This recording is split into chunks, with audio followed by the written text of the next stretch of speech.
Pakistan cricket board की जानिब से टी20 वर्ल्ड कप के लिए 15 स्क्वाड की सिलेक्शन बेशतर शायकीन के साथ साथ क्रिकेटर मोहम्मद आमिर को भी पसंद नहीं आई। गुज़श्ता रोज़ लाहौर में प्रेस कॉन्फ्रेंस करते हुए chief selector PCB Mohammad Wasim का कहना था कि स्क्वाड का इंतखाब तमाम चीज़ों को मद्देनज़र रखकर किया गया। टीम के कप्तान बाबर आजम और नायब कप्तान शादाब खान होंगे।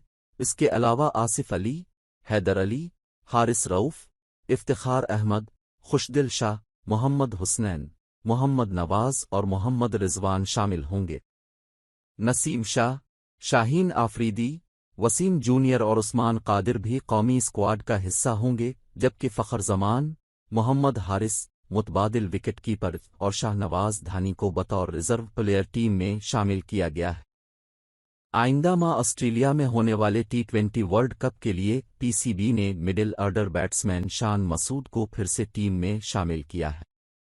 टीम के ऐलान के बाद से सोशल मीडिया सारिफीन ने जहां एशिया कप में खिलाड़ियों की कारकर्दगी को मद्देनजर रखते हुए तबसरे किए, वहीं साबिक फास्ट बॉलर मोहम्मद आमिर की एक चौंका देने वाली ट्वीट भी खासी वायरल हुई।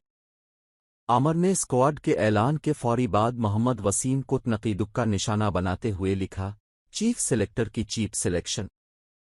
मरूफ शख्सियात समेत आम सारिफीन ने भी एशिया कप में कोई नुमाया कारकर्दगी न दिखाने वाले खुशदिल शाह, इफ्तिखार अहमद और आसिफ अली की शमूलियत पर ताज्जुब का इजहार किया।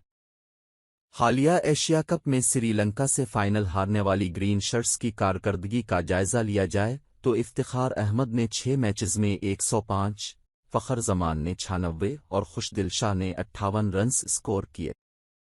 ऑस्ट्रेलिया में 16 अक्टूबर से शुरू होने वाले टी20 वर्ल्ड कप का फाइनल 13 नवंबर को खेला जाएगा।